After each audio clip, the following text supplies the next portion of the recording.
Hey, what's going on, everybody? This is Jared with the Inner Squared Circle, and we have a very special interview for you today. We have a man who was the former head coach, trainer, and developmental manager for WWE. He was the first coach and trainer in 1996 to 2004. He was the head coach at WWE Developmental from 2007 to 2012. He's trained some of the best superstars in the business, and he recently released a book called A Pro Wrestling Curriculum, which is a complete one-year training guide for beginners and seasoned pros. It's going to give you inside tips and suggestions and stories on how to get your developmental contract and become a superstar. And he's currently the co-owner of the Jacobs-Prichard Wrestling Academy in Knoxville, Tennessee, with Glenn Jacobs, also known as Kane. His name is Dr. Tom Prichard. Dr. Tom, welcome for being here. Thanks a lot for your time today. Well, Jared, thanks for having me. I'm looking very much forward to it. Same here, man. So congratulations on the school. So tell me about that. What brought that about, and how's it going so far? Glenn and I were talking about it over lunch one day during his mayoral campaign for Knox County. Pardon me. And he got to thinking, why wouldn't we want to open up a school here in Knoxville? And my main concern was because it's Knoxville and it's Tennessee, and you have a lot of independent guys who know everything and they don't need to learn anything else. They're probably the smartest people on the planet. So, but we got to talking, and eventually said, "Yeah, let's try this," because with Glenn Jacobs' name, my name, we could probably do something this time. So, and the climate had changed. Again, the landscape had changed. So, we went ahead and did it, starting in 2019. And as you know, anytime you start something new, it takes a little while to build. So we had a decent first year. We were looking forward to having a great second year. And of course, here we are in 2020 and all hell breaks loose. So it's been so far pretty rewarding in the fact that we've been able to get people who actually love the business come in and train with us. Some that they want to just come for the experience, which is okay too. That's fine. We understand that. But so we've been going since January of 2019, and this last class that we're doing now, we had 14 people in. So it was starting to rock and roll. And our next class, which actually starts August 31st and runs through November 20th of this year, has people already signing up. So they can find out all the information, by the way, at jpwrestlingacademy.com. So yeah. Yeah, that's awesome. And I was actually looking at your Facebook post, and I was looking at some of the website as well. You have some special guests come by a lot, don't you?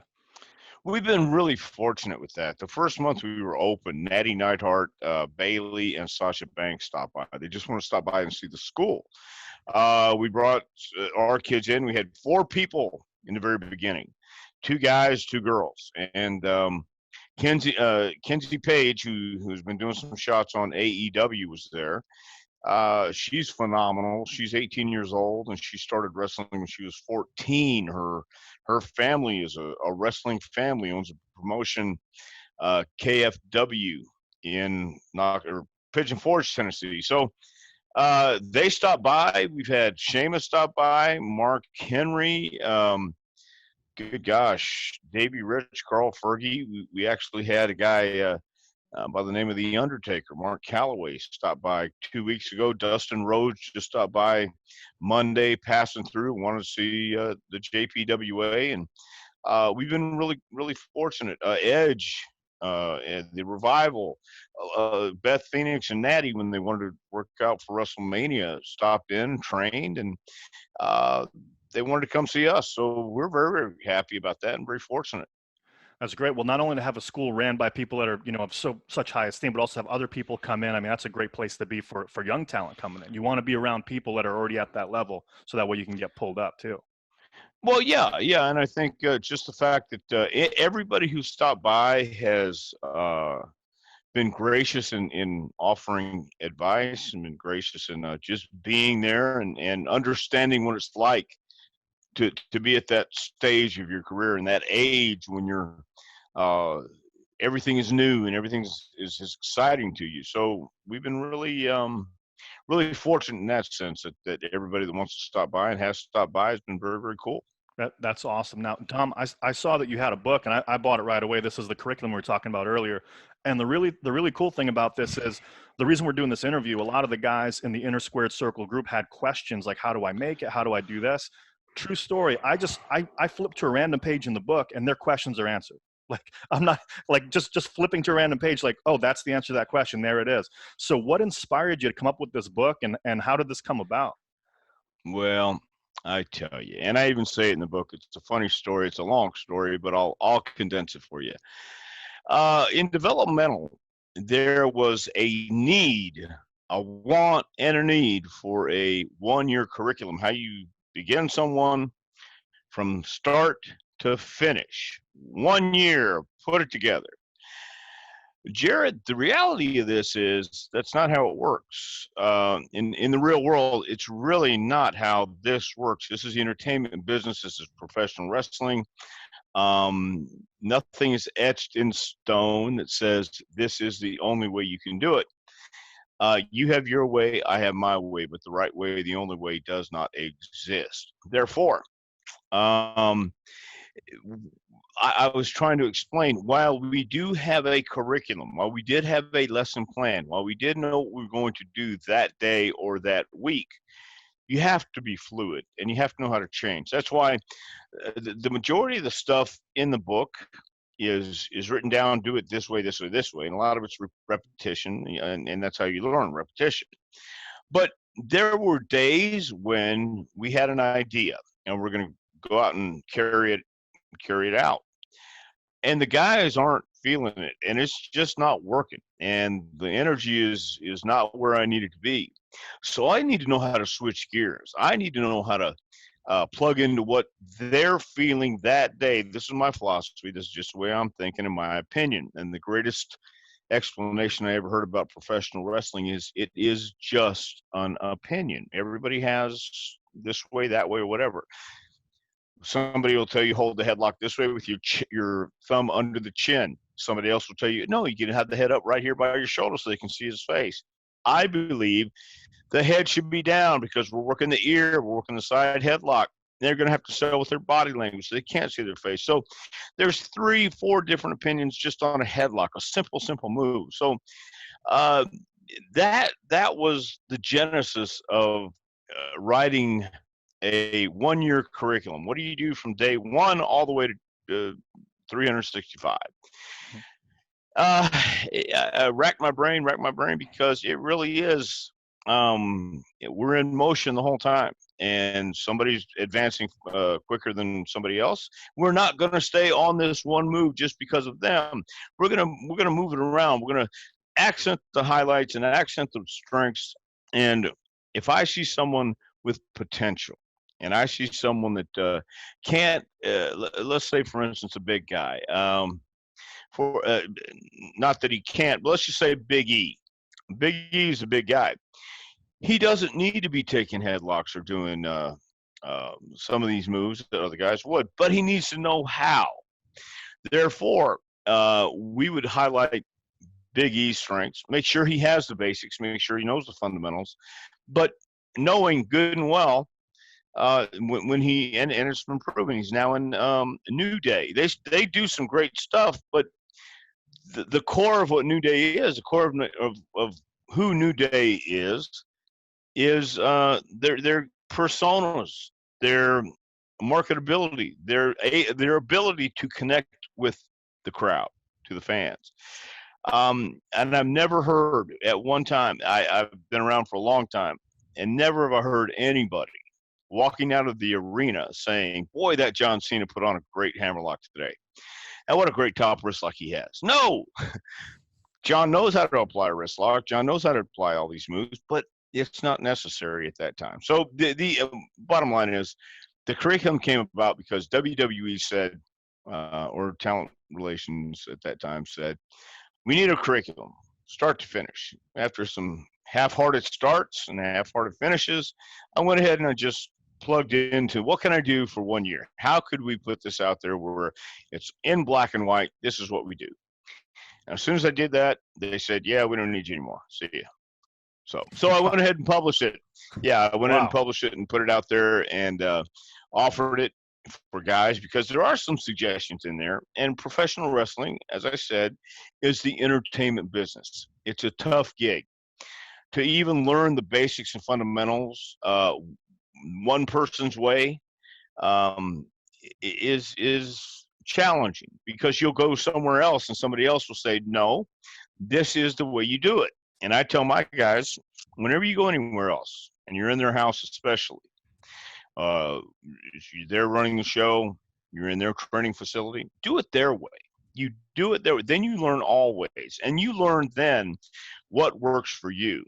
And that's how this business should be. It in my opinion, is this: it shouldn't be sterile where everyone learns to do the same thing the same way, because then it's cookie cutter. And that it's never been about cookie cutter in professional wrestling. It's been about individuals. It's been about self-promotion. It's been about how are you going to get yourself over.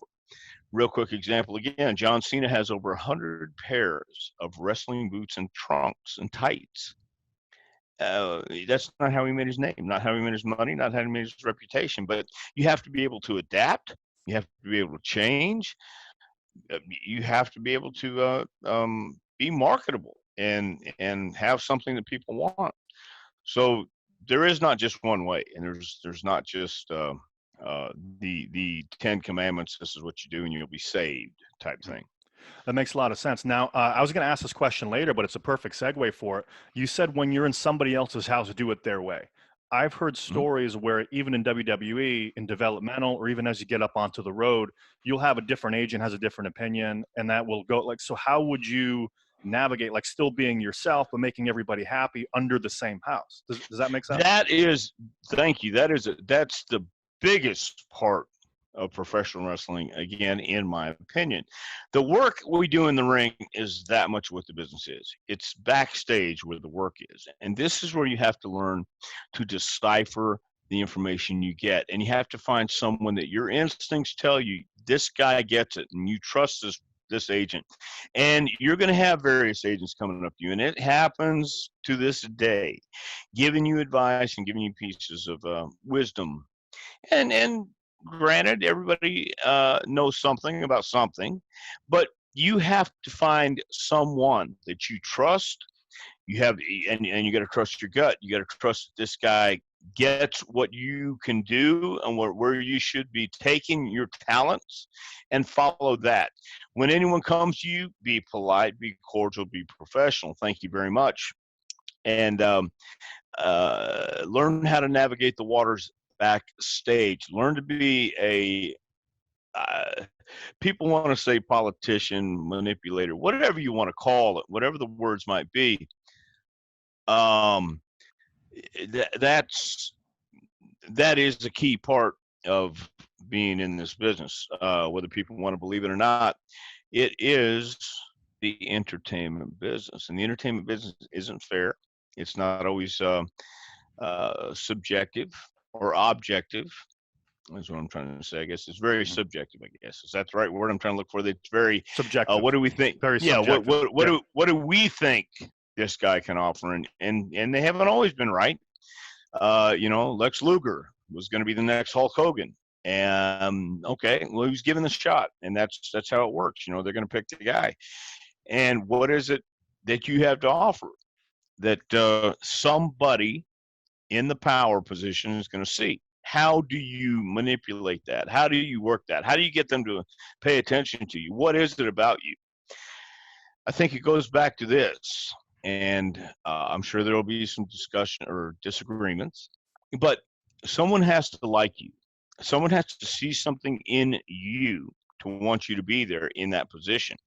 How does that work? How do you do that? Call it whatever you want to call it. Being a professional, but you have to have a quality that someone wants to write for, that someone wants to put you up front for. And with all Brock Lesnar's faults and distractions, Brock Lesnar is a pro, and they would not put the championship on Brock Lesnar unless they trusted him. He may give them fits, he may give them trouble along the line, but there's nobody like Brock Lesnar in the business today. He's the most authentic guy they have. And that's the thing that goes back to being authentic when you come in. If you're playing a part trying to be somebody you're not, it'll ooze through you. Same thing if you're being real. If you're authentic and you are this guy who's grown up an NCAA champion or and wrestled and done all these things, Brock has done it and he can back it up. Same with Bobby Lashley. Same with a lot of guys. But John Cena, I don't know necessarily about his athletic background. I know he played football, but when he came on the scene, he did like rap. He did rap, and he did these things. And when he was called to do it in the most in a place where you wouldn't think it would happen, on a tour bus overseas, it didn't happen in the ring. It didn't happen at the arena. It happened to be, away from that setting. Here's someone in power, or who has a power position that can help him. Here's him do freestyle for an hour, or however long it was they were on the bus. So that carries over. It's a 24/7 gig. You never know who's going to see you where, and you never know what's going to happen. That's why, one more thing, I always tell guys, when you're out having a match and someone's taping and filming the match on their phone, you never know who's going to see that match. You don't know. We had a guy give Scott Armstrong a CD one time before Scott got on the plane. Scott popped it in his laptop when they still had a place you could put the CD, watched it, and he saw the two guys wrestling and then the referee. The guy who stood out in that match to Scott was the referee. And he got in touch with this guy, got everybody's number. He says, I need everybody's number from the match, just so we have it on file. Then they called the referee, came in for a spot, and he's still there. So you never know. These opportunities come up in the craziest places at the craziest time, and you should always be ready. Be over-prepared and be ready at the time, because you never know when the time will come. That makes a lot of sense. Now, speaking as a strictly independent talent, is there any type of key to initially getting on the radar in general? So I know you said it could happen at any time, and you hear these conflicting reports where it's good to be, a collegiate athlete somewhere, or it's good to be a wrestler, but then you're a wrestler. Well, we want someone that has experience somewhere else. So it kind of like a circular thing. Is there a way that you see typically gets people on the radar, or that could help people, like the keys to getting on the radar initially? Be different.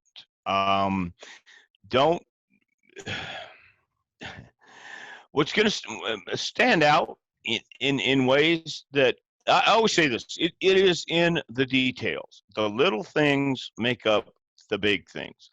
For instance, if you go to the ring and you have a great looking jacket, great looking robe, but as soon as you get in the ring, you take it right off and nobody sees it and you just get ready for the match. It's presentation. It's how you walk to the ring, what you do when you get in the ring. You need to travel around too. You need to make contacts. You need to network. You don't know who knows who. You don't know who's going to be in the crowd that night. You don't know who might be filming your match. And don't go out there and half-ass it. And don't go out there and just be A, B, C, D. Have something different about you.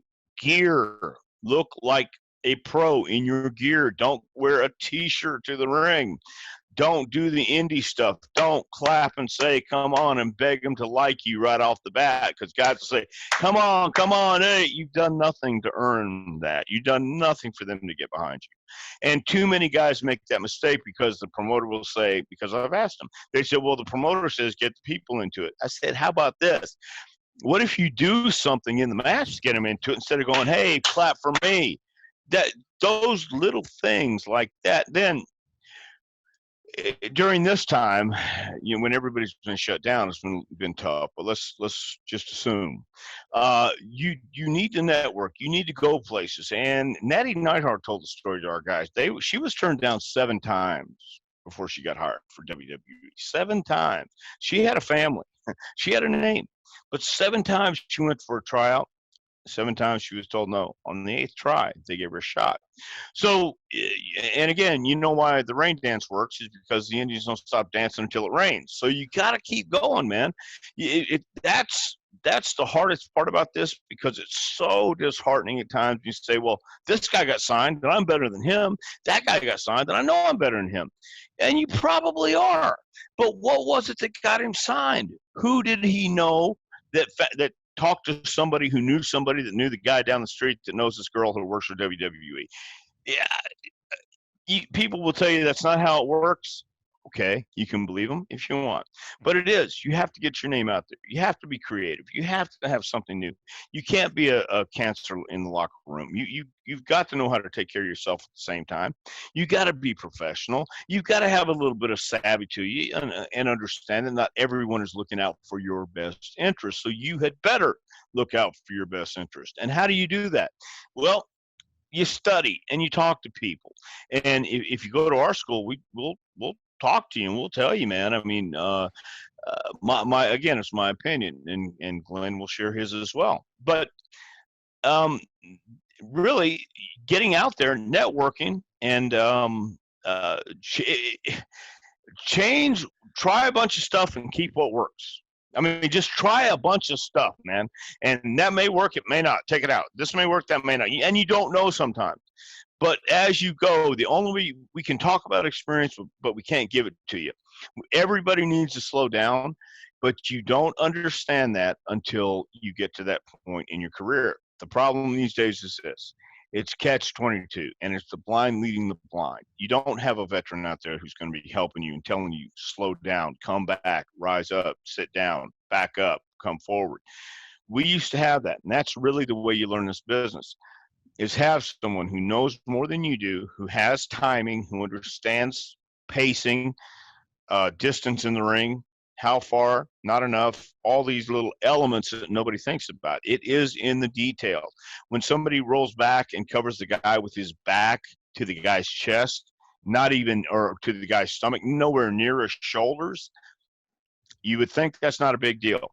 But to someone who's scouting you, it is. For a major company who's scouting you, it is. And that may not matter once you get past the boot camp part or the training part, whatever it is. They need you to know all this, because we need you to know, clean your rifle, make sure it's loaded, and don't point and shoot anybody in the head. But then once that happens, what happens on the battlefield is a completely different story. Once you get in there, rules are meant to be broken, and rules are rules, yes, but there's suggestions as well. We had a guy last night, we were hitting the ropes, we were doing a spot, and I tell guys, when you give a tackle, go to your right, hit that side of the ring. He says, is it okay if I go straight across? Of course it is. As long as you know it, as long as it works. Of course it is. You have to have a structure. You have to have guidelines. But especially in professional wrestling, superstar Billy Graham didn't need to learn how to have a Corona or a toupee, or a hurricanrana and a tope. Either way, it's all the same. Because if you have a look, if you have a presence, and you have this it factor, that is really what this is. You have to know the basics. You have to have a foundation to work on. But when you get that down, even before you get that down, think about who you are and why people would care to watch you do all that stuff. Yes. So you said basically having a look, having a presence, and having an it factor. And you said the other thing was really having someone become a fan of you. And that could be politically, but even just someone that would, go to bat for you, or go, just pull you up to that level. My other question is, you had mentioned Brock Lesnar, you had mentioned guys like Big E, John Cena, guys that have made it. Now, even you look at guys like AJ Styles, or, John Cena, or Shawn, they're all different people completely, but they've all made it to a high level. So it's not like they're cookie cutter, but if you could boil it down, so AJ Styles is so much different than a Brock Lesnar, but they're still there at the highest level. Is there a common denominator between all of them, despite all of their differences, that really makes someone a level guy? Yeah, attitude. Just the belief, the confidence. You must have confidence in yourself. You must have that performer's ego. You must believe in yourself. That's something a lot of guys miss, and a lot of guys pass through. Very nice guys in this business who can work their ass off. But at the same time, you got to understand, there are other people in this business who will do whatever it takes. And in their world, whatever it takes means you're swimming in shark-infested waters. And you can be nice, or you can be on top. And when people talk about, like AJ Styles, AJ has been on top of his game for over a decade, right? He got Wrestler of the Decade. I saw it. Yes, over a decade. A decent guy, but he also knows how to take care of business, because in business and in wrestling, it's going to come down to you or me. And if you just go, oh no, let him have it, well then they're going to let him. Then you're going to let him have it. What are you going to fight for? And it is the attitude. It is the confidence. It's the work ethic as well. Putting in the work. All the guys that you talked about, just mentioned, and especially like Daniel Bryan, did the work, put in the time, and didn't take no for an answer. They did it in their way, but they also did have allies along the way. And the way they got those allies, again, was through their work ethic, through their work in the ring, their marketability and likability and acceptance in the back as well. Daniel Bryan didn't start out with this push. Daniel Bryan was fired for doing what he was told to do, go out there and cause havoc and chaos. But when he came back, he proved to more than one person that he was worthy and capable at the same time of going out there and gaining interest and gaining fans. 70,000 people going, yes, yes, yes. And Daniel is what, $180, 5'9" at best. So you can't tell me it has anything to do with size. It has to do with heart, confidence, and that takes a while to build up, and experience. So, yeah, and you do have to have someone in your corner. You do have to have someone say, well, let's give him a shot and see what he can do. And then it's up to you to pull it off. Okay, very good. So we've been talking about people that have been there for a while. Now let's rewind it to someone who's just about to get in there. They do dark matches at TV, but they also have extra talent at TV. What would, if you're at TV as an extra or as somebody, what would it take to get them either on TV as a tryout guy? Like what's the separation between extra talent and someone being looked at a tryout at that level? It was in Chicago, I think, where CM Punk came out on the car with the gun as a gangster for John Cena's entrance, wherever it was. Okay, so even CM Punk did extra talent. When they're looking for someone, and they're looking for talent all over the place right now. Every company is. It's a special time in the world, obviously. But when you come as an extra talent, you have to have something special about you. What they used to do is let you cut a promo.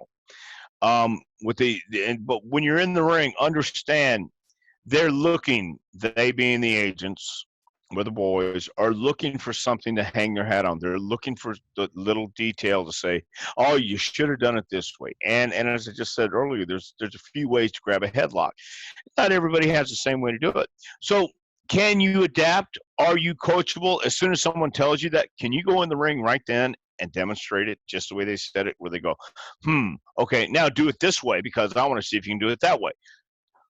Can you do that? Are you able to adapt? Are you able to go in there and play the mind games? Because it is a mind game. There are games that are being played, and you have to adapt, and you have to look like someone special. You have to look like a star. How do you do that? Figure it out. What does a star look like? How does a star present himself? You have to have the ability first, because they're going to look for that before they see that. But if you look special, like Batista, a guy like Batista belonged nowhere but the main event. But you saw how they used him in the beginning, or did you? Do you remember Batista in the beginning? And he was on the verge of losing his job, but someone took a liking to him. So do you have that look? Do you have that feel when you walk into a room, people just just have to gravitate towards you. That magnetism, that aura, that whatever it is, that it. Mm-hmm. And are you someone that takes this seriously, and that they say, oh, this guy's got an attitude. This guy has something that is different, and you Mm-hmm. can feel it and you look at it. Again, when you looked at Sheamus, he was from a different country, but he had a different look. That white skin, pasty white skin, but he had a look, he had a talk, he had an attitude. That's it. There's so many elements that go into it, you can never tell. But you can sit and talk with someone at TV and you have all this knowledge of wrestling, and they say, man, I like that guy, I want to see him do something, and then they give you a shot. Then it's up to you to pull it off. So there's a lot of balls that you have to juggle, and there's not just one answer. What separates you is, do you belong there? Do you feel you belong there? Because they know when people are scared, nervous. Everybody's scared, nervous when you go the first time. Hell, the first time I walked into a taping WWE, all this stuff is around and it's intimidating as hell. But how do you react to it? How do you handle it? Can you do what you're asked to do? Then you're asked to do something else. Can you do that? Can you cut a promo? Promos. You must be able to communicate. That's one of the biggest issues today.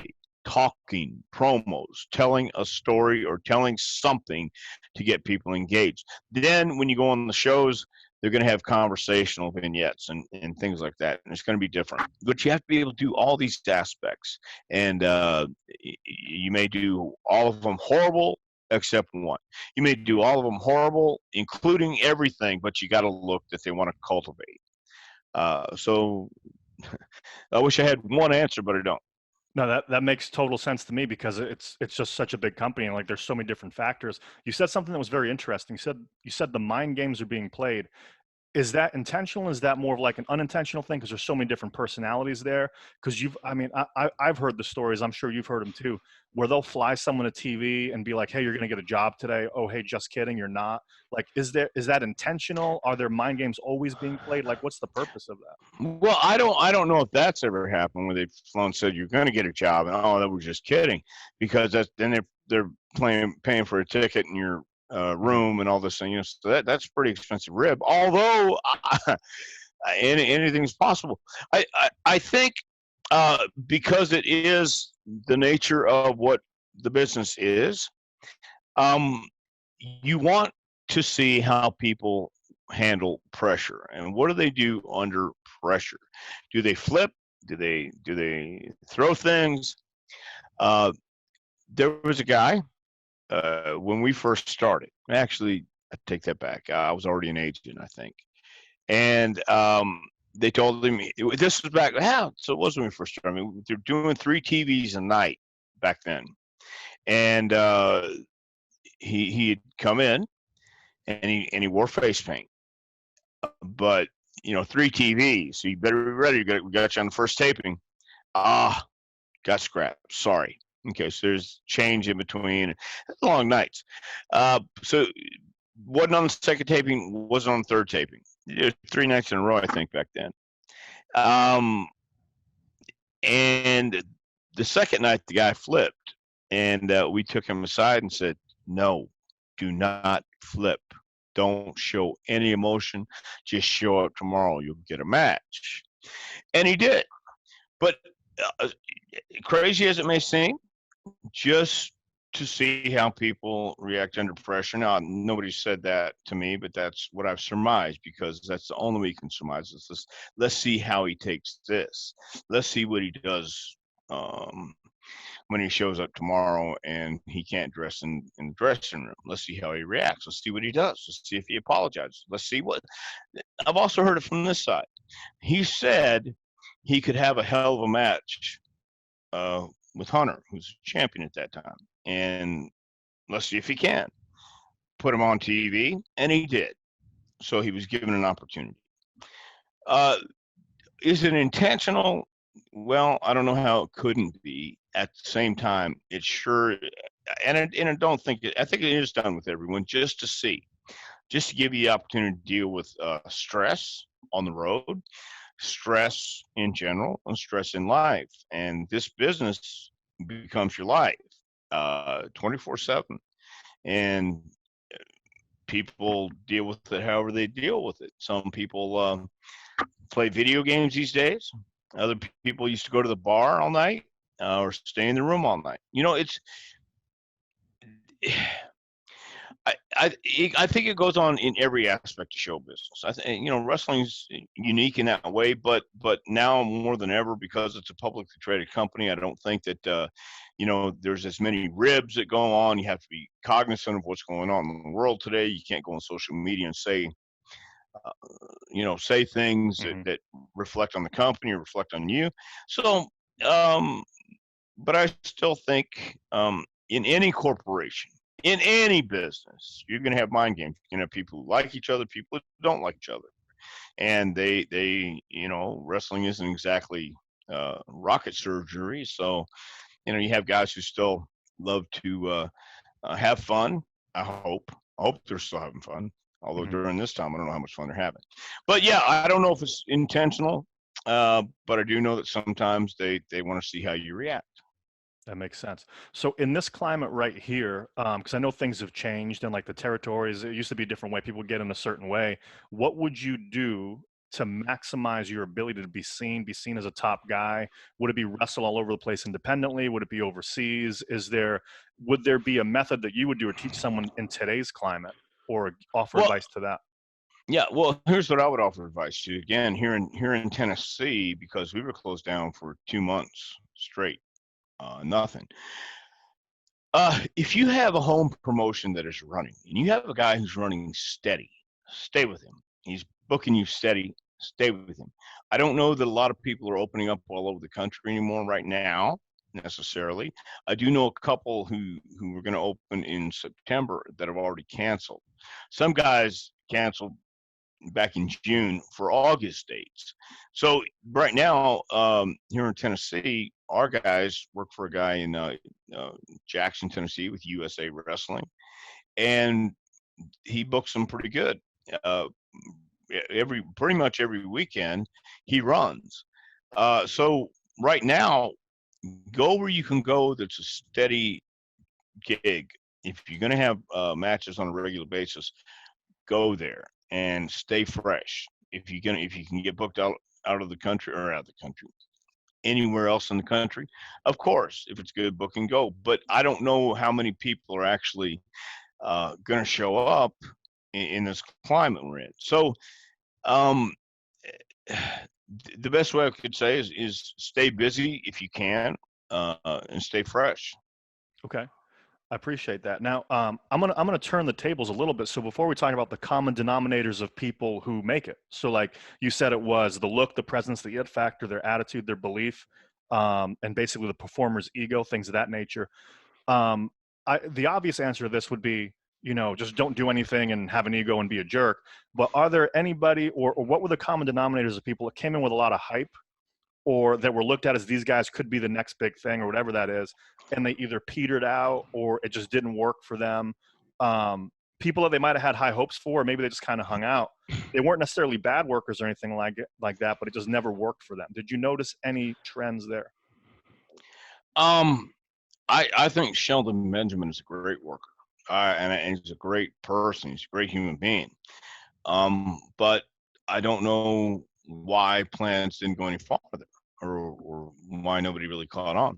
Lex Luger was given a great shot, great opportunity, but he never won the title. Sid Vicious won the title, but and Sid had great presence. Sid had a great look, fantastic look.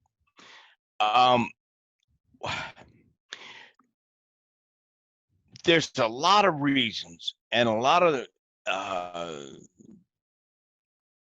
elements that a person's personality has to match and feed into, and it's tedious, it's tiresome.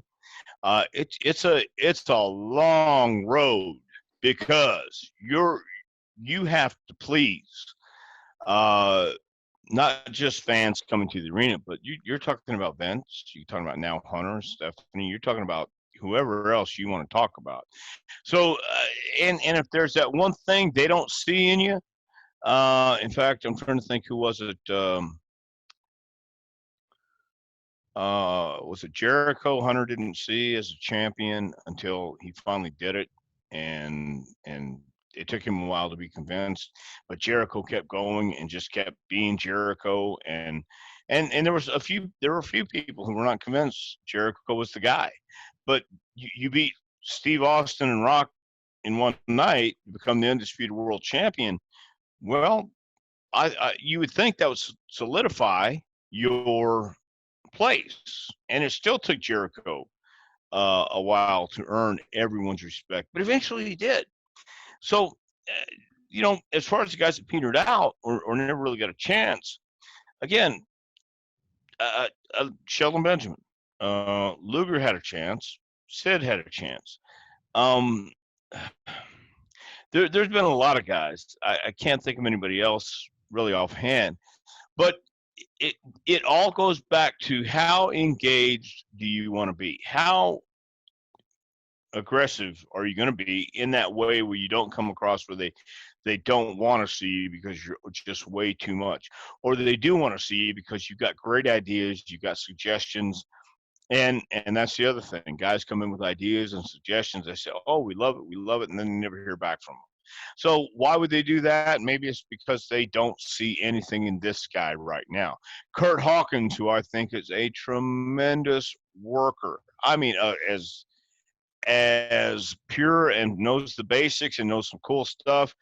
But what's he missing? I think he's probably too nice and too agreeing and ready to do anything at any time. And sometimes you have to say no, but you have to have the power on your side to say no, and you have to have somebody backing you. So there's a lot of guys who come in and just want to wrestle, and that's it. I understand that. I was the same way. I just wanted to wrestle. That's all I want to do. I don't want to play the game. I don't want to play politics. I don't want to have to worry about all the other stuff. But if you want to be successful and you want to be on top, you have to concern yourself with every aspect of your career. You've got to get in with, if you want to work with the Triple H's or the John Cena's or the Dolph Ziggler's, then you have to get in with those guys and you have to have them like you, and they've got to be confident that you can pull this off too. So that's why a lot of people kind of shy back, because it's like, oh my God, I don't want to have to go up there and seem like I'm kissing ass and perception, whatever you want to call it. But that's the kind of business it is. I mean, you do have to have someone. It's cooperation. If nobody wants to work with you, and nobody's going to want to work with you. How much did you have an opportunity to work with non-wrestling? So, for example, announcers, broadcasters, things of that nature.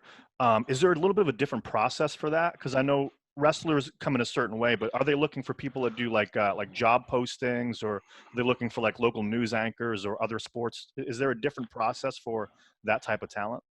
Yeah, I believe they do want people from the other professions or outlets like that, and that the commentating and play-by-play and color and all that stuff is a whole different animal. I did that for a while with Kevin Kelly, and it a lot of guys can make the transition.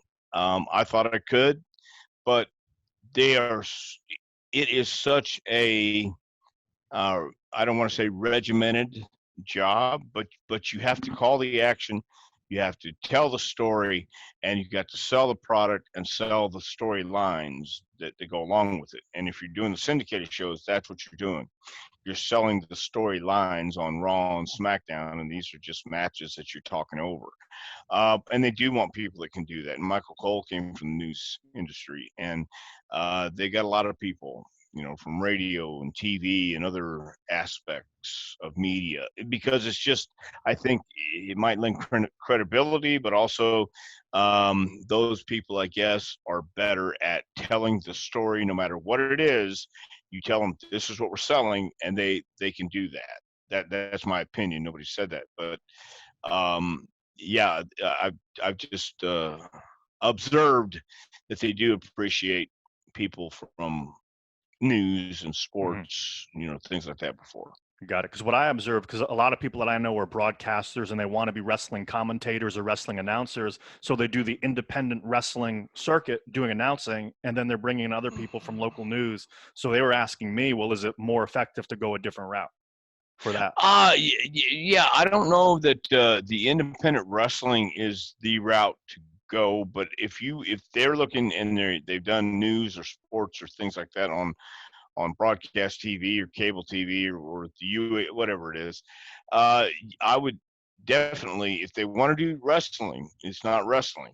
WWE is not wrestling. Obviously, Exactly. it is what it is. It's entertainment business, and it's a lot of hard work and a lot of long hours for those guys. They spend all day at the studio doing ins and outs and uh, other shows as well. So it's not just one show go home. They're doing a lot of work and editing and things like that too. They get brought in for many many duties. Yes. So Yeah. a couple more questions about the developmental system, then I want to start wrapping up with you. I'm very appreciative of your time. Um, Now you're in the developmental system. Things are working out really well. You're looked at as, okay, this guy can get up and out. There's a lot of wrestlers that transition and then they get to the main roster, doesn't always work for them. What is that 2 millimeter shift that gets you from developmental there? And then how do you then navigate up even more?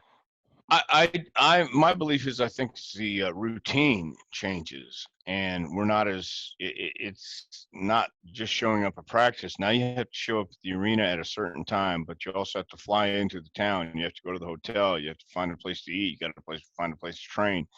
You got to be at TV by 1. You can't be late. You'll be fined. Then you have to worry about your match that day, and you're nervous because you're right up on the main roster, and there's a lot of things that guys uh, either transition well into or they don't transition very well into, and it's a matter of getting used to it. It's a matter of learning the a new routine and how to adjust, because in developmental all you're doing is you're showing up. Now I guess they're showing up at 9 or 10, and they'll do 2-hour class, and then they're there the rest of the day too, either training, history class, watching matches, whatever it may be, which is a great thing for a wrestler. The only problem is being in one place, you're learning um, pretty much the same thing, which the creative guys will go out and understand they can make it their own, and that's what they should do. They should understand. They'll teach the basics and fundamentals, and they'll give you this, and yes, do it this way. But once you get on the road, you have creative freedom pretty much when you go to the ring, and you have an agent who will tell you, okay, that looked pretty good, or don't do it that way, do it this way. And again, if you trust the guy, you'll do it that way. So I think the switched a little, as you said, 2 millimeter switch or whatever it is the routine and getting used to uh, the nuances that you have to go through, and it's a whole new system. It's a whole different system than it is in Mhm. developmental, and that's not the easiest thing to adjust to. You catch a plane, man, I'm telling you, you get up at 3, catch a 6 o'clock plane, it's delayed, or you miss your connection, then you got to make. I mean, it's happened. Anything that could happen traveling, I've done it. It's happened, and you can rattle. You're tired when you get there, and you have to have a match, and you got to perform. You got to be on your toes. Then you got to travel 2 more hours sometimes, or you go back to the hotel. Some guys want to go out and have a drink or play video games, whatever it may be. All the elements of life pretty much come down on you then. Yeah, I got you. So, Yeah. so Dr. Tom, the business has clearly changed. Even the past 20 years, even the past 5 years, like everything's changing. The Yeah. presentation's changing. Where do you see it going? And what advice would you give to wrestlers as to where do you think it might be going? I asked this question almost no. Yeah, I stopped last week asking daily, I guess, because it was the same question I kept asking. How do I see this coming out of the how do I see wrestling coming out of this whole nightmare pandemic of nobody running in front of with no crowd. I mean, and watching it on TV just with no crowd, it is hard. It's difficult to get into, and I feel so much for the guys who were there doing it. But I honestly, I don't know. It's going to take a while to get back to what it was, if it ever does, because the longer it stays like this, I think the more normal it becomes, and uh, it doesn't have the same feeling as it did when they were in big arenas and crowds screaming and intense. Um, I I don't know what it's going to look like. I really, really don't. I do know this, that I still have a few people with JPWA who are passionate and who are still looking forward to everything getting back to the way it used to be. And again, I don't know that there's going to be anytime soon. It might even be after the end of the year in 2021. Uh, but either way, wrestling's going to stay alive. I believe that in some form or fashion.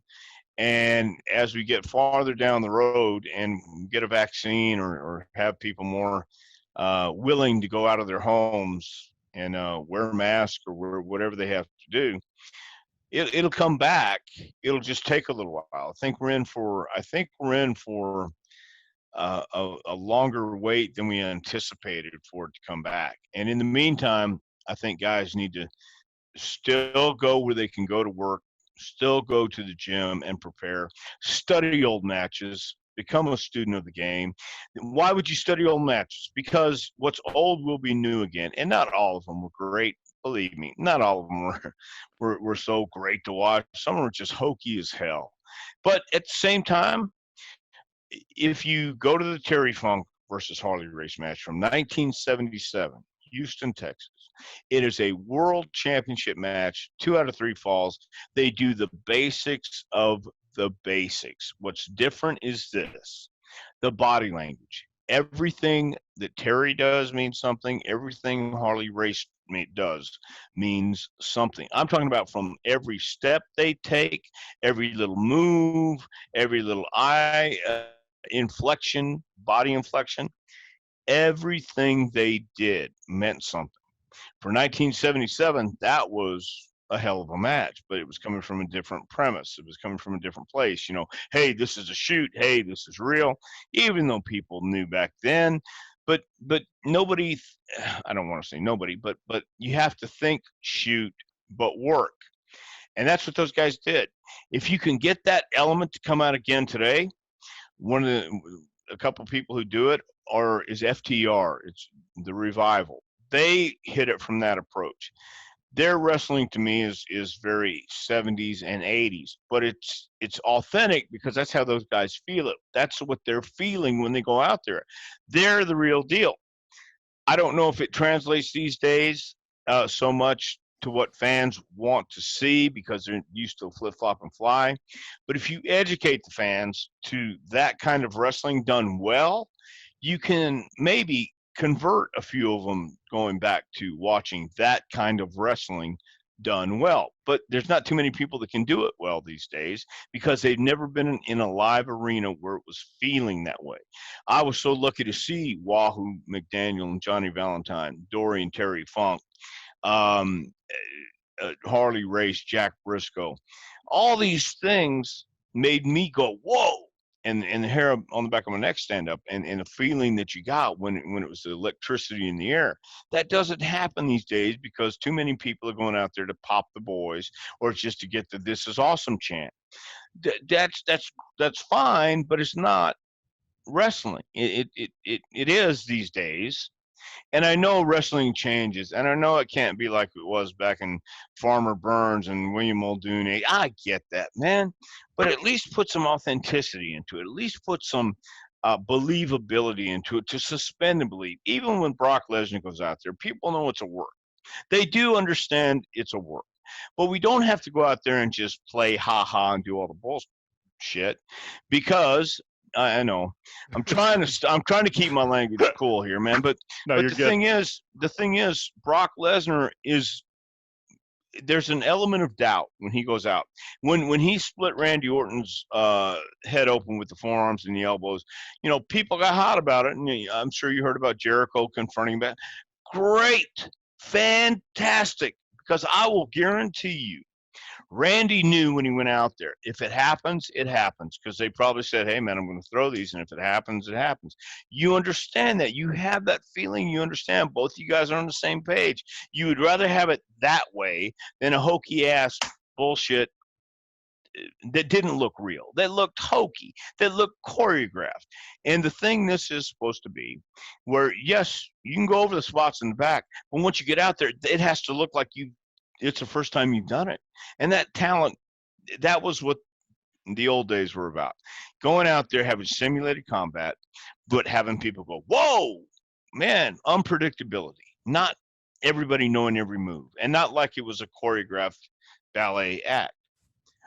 We had Jimmy Snuka. We had High Flyers. You had Ricky Starr. You had Antonino Rocca. You had these guys. Even then, there was always going to be a place on the card for that style of wrestling. But now we're in it, and people are in their homes, and you can watch it every week, and the ratings are lower than ever. Why? AEW does have an audience. I understand that, and people in their 20s and 30s, they're not watching TV, man. They're watching Netflix. They're watching Hulu. They're watching the internet. I get it. It's a different world, different place, different culture. So what can wrestling do to come back where people care about it again? Give them something to care about. Why would they care? They cared about Steve Austin. They cared about The Rock. They cared about Hunter back then. They cared about Shawn Michaels. They cared about the guys who came out there and who had an element of realism turned up to volume 10, and the guys you saw and heard talk were the guys that you saw and heard talk backstage too. It was just toned down a little bit. Even the Undertaker, when the Undertaker came out in his Undertaker garb and he was the Undertaker, okay, he was that big badass that people would say, holy this is great, and his interest is great, and he's still produced in the ring. So there is no Rock, there is no Austin, there is no Hunter, and there is no Shawn. Not these days. And part of it has to do with WWE now. It's the brand. It's all WWE, so they can be interchangeable, because too many times when those guys get to that level, then they find out, oh, you want me to do this? Well, I'll just leave. So I get that part. But at the same time, you need the authenticity. And that, in my opinion, is a huge part that's missing. The presence and presentation and authenticity, because people can tell when you're trying to play a part, trying to be a bad guy, and people can tell when you are actually Paul Heyman and you're actually Brock Lesnar. That's real. And they don't, and they keep mystery about them. That's another thing. Everybody, man, let me just hit on this real quick if I could. I don't want to go for it. No, go for it. All right. Social media, Facebook, Twitter. Yes, you must advertise. Yes, you got to get your name out there. Yes. But do it calculated. Don't tell everybody every little thing about your life, what you ate today, when you shit in the bathroom, when you pissed. No, you're not leaving anything to the imagination. Hey, when I went out there and did my character, what? Look, it is a different world. But Brock doesn't tweet. He doesn't have to. Not on Facebook a lot. Doesn't have to. There's an air of mystery, and when you do a tweet, keep the air of mystery, or keep some things back. Don't say everything about you to where you are just a mere mortal. People don't want to go see dogs and cats. You can see them every day. They want to see lions, tigers, and bears. Something exotic, something different. And what makes you different? Why are you different? If you're just a plain guy, boring, and you want to be a star, learn how to be a star. Watch people who are stars. Listen to promos. Watch movies. Listen to music. Watch biographies. Watch interviews.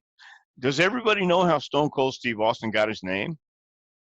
Do you think in this group, does everybody know that he was watching a documentary on Stanley, whatever his name is, a killer, a cold-blooded killer, and while his wife Jeannie had the tea sitting there and made some hot tea for him as they're watching this, and Steve was frustrated, and he's talking about this documentary, and Jeannie says, "Drink your tea before it turns stone cold," and he went, "Oh, wait a minute, stone cold."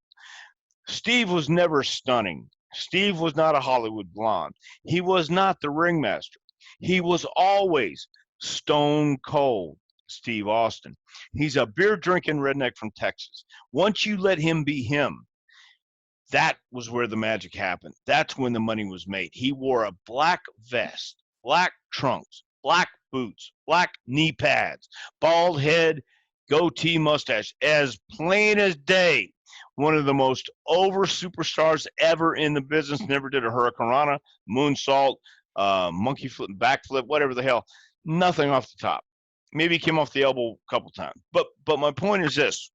What was it about Steve Austin? He evolved. He started stunning Steve, went to the Hollywood Blondes, went to the Ringmaster, and all of a sudden, wait a minute, this guy can talk. Let's give him an opportunity. And Austin 316 said, I just kicked your ass.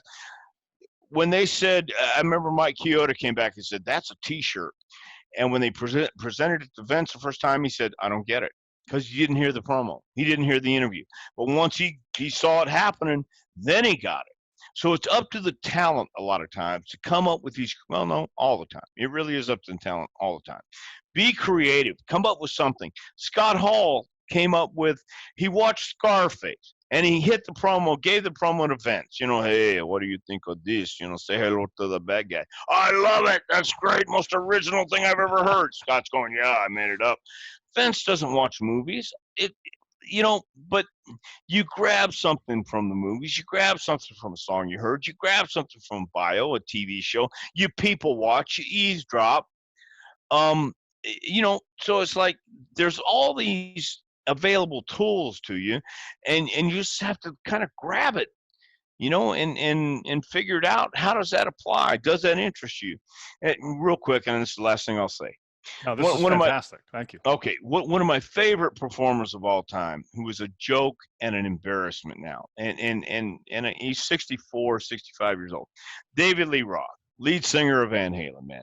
When he was the lead singer of Van Halen, he couldn't sing for shit. Could not sing to save his life, but he was a great showman. The same thing. Some guys don't know a wrist lock from a wristwatch, but they're great showmen. And Dave was a great showman. Now he's bald. He does a Vegas act, horrible, embarrases himself every time he goes on camera. But the young Dave knew how to cut a promo and would say things that people would remember. And that's what people need to do. Either say things they're going to remember on a promo.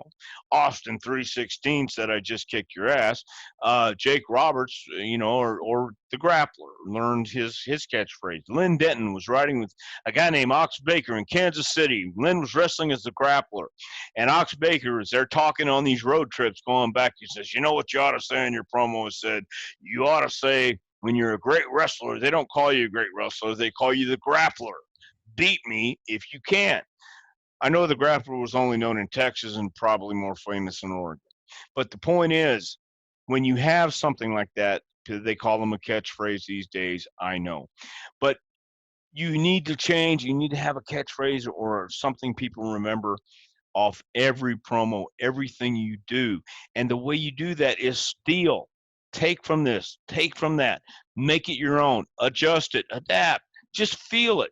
And if you feel it, it'll be real. If it looks good, you'll see it. If it sounds good, you'll hear it. If it's marketed right, you'll buy it. But if it's real, you will feel it. And so will everybody else, man. If you're feeling it, Austin felt it every time he went out. I've made trips with Austin. He was like that on the road, man. He was entertaining. He was likable. He was funny. We would argue sometimes, but even in the arguments, it would all come back to, because he's Steve.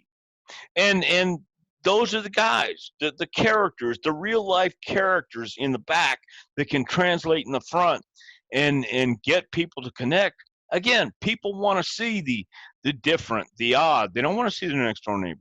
Study Andy Kaufman. Study what he did. Study the guys that came before you. Study the Terry Funk. Study the Harley Races, the Blackjack Mulligan promos, the Terry Funk promos.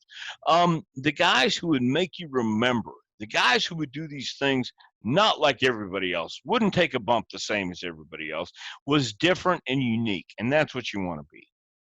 That's awesome.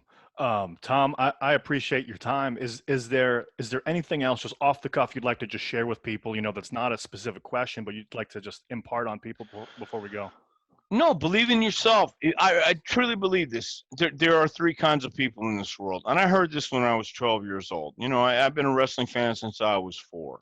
I started taking karate when I was 10. And I got my black belt when I was 18. I started teaching before I went to had my first wrestling match. I worked in the wrestling office from the time I was 15 during the summers.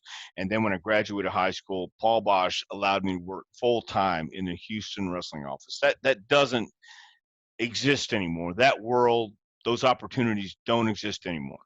But when I was 12 years old, from the time I was 4, I knew I wanted to be a wrestler, and I was told I was too small. I mean, all the time. And my greatest accomplishment was just getting in the business for me. That was it. But when I heard this, a guy came to our class who was trying to sell Amway, a pyramid scheme. But he said this, and I'll never forget it. This stuck with me forever. He said, there are 3 kinds of people in this world. Those who try, and when they don't make it, they say, at least I tried. Then there's those who give it their best shot. And when they don't make it, they say, at least I gave it my best shot. And then there are those who say, whatever it takes. And that hit me. Whatever it takes. What does that mean? Well, there's 24 hours in a day. How are you going to use those? How are you going to use those 24 hours? It's up to you. I wake up at 5 every morning because my wife goes to work. And then I'll get on and check the sites, and I'll answer email. And I'll go to the gym. And then I say, well, now, do I need to go to the school this early? Because we really don't start till 2:30 or 3. Then we go from 6, and then we go from 6 to 10. And do I want to be there in no air conditioning, no heat? Well, sometimes I do, sometimes I don't. But I go there anyway. And I get in that mode, I get in that vibe, and I start feeling, and I know what I'm going to do that night. And again, this goes for the same thing in school. We have an advanced class at 3 to 6, and we feel it, and we do it, and then we'll watch something if we feel it. It's the creative license we have. If you really want to do this, or you really want anything, nothing can stop you but you. You can make whatever you want happen. Make time for the gym. There are no excuses. Maybe now because of the pandemic, there were 24-hour gyms. My gym was 24 hours. They're closing at 9 some nights. But you can make those hours work. If you're working, you have to go in at 3. You get off at whatever 4 in the afternoon. I don't care. I'm tired. I get it. I'm tired too. But you have to do what you have to do. Do you really want this? I mean, whatever it takes. Whatever it takes. Well, I can't. I've got to go to work. Okay, I understand. But that you're not doing whatever it takes. Guy asked me last night, hey, is there anything I can do besides getting in the ring and to get in shape? No, you have to get in the ring to be in ring shape because that's how it is. You can't simulate that. You have to be here. So I don't get off till 7:30. I understand that. I totally understand that. But here's what you have to do then. You either can or you can't or you won't. So that's my parting words is whatever it takes, you'll find a way. If you really want this, you will find a way. You want anything in life, you'll find a way. I love that. Dr. Tom, how can people find out more information about the school, and where can they find the book if they want to get it? And just my own personal plug, just based on the questions I've asked, when I just opened a random page, there's the answer. So wrestlers, sports entertainers, the answers are here in the book. It's a great book. Where can people find out more about the school and the book? The school, you can go to our website, jpwrestlingacademy.com, has all the information you'd want, even if you want to apply. Our next class starts August 31st and goes through November 20th. That's 12 weeks. And we have an advanced class from 3 to 6 where we just hit some things that we want to go over and fine tune. Because 12 weeks, you're not going to be a main eventer. 12 weeks is really that much of what it is. But we do the basics and fundamentals. All the information is on our website, jpwrestlingacademy.com. As far as the book goes, you can find the book on Amazon.com. Just type in Dr. Tom's book. Or you could send $25 to PayPal My PayPal account is drtompritchard@aol.com, and I will personally sign it and send it back to you. Other than that, we're looking forward to a pretty cool class. I think we've had about 10 people already send applications back to us. So we're with everything going on in the world, we're still going to keep going. That's awesome. Well, everybody, this was Dr. Tom Pritchard, former head coach and trainer of WWE Developmental and the manager. He's the first coach from 96 to 2004, head coach 2007 to 2012. He has a book out. It's called Dr. Tom Pritchard, a complete one-year training curriculum, and also owns he also owns a wrestling school at Glenn Jacobs in Knoxville, Tennessee, called the Jacobs-Prichard Wrestling Academy. Guys, that's it for now. This is Jared with the Inner Squared Circle. Tom, thanks again for your time. I really appreciate it. Thanks for having me, Jared. I appreciate it. You got it. One second.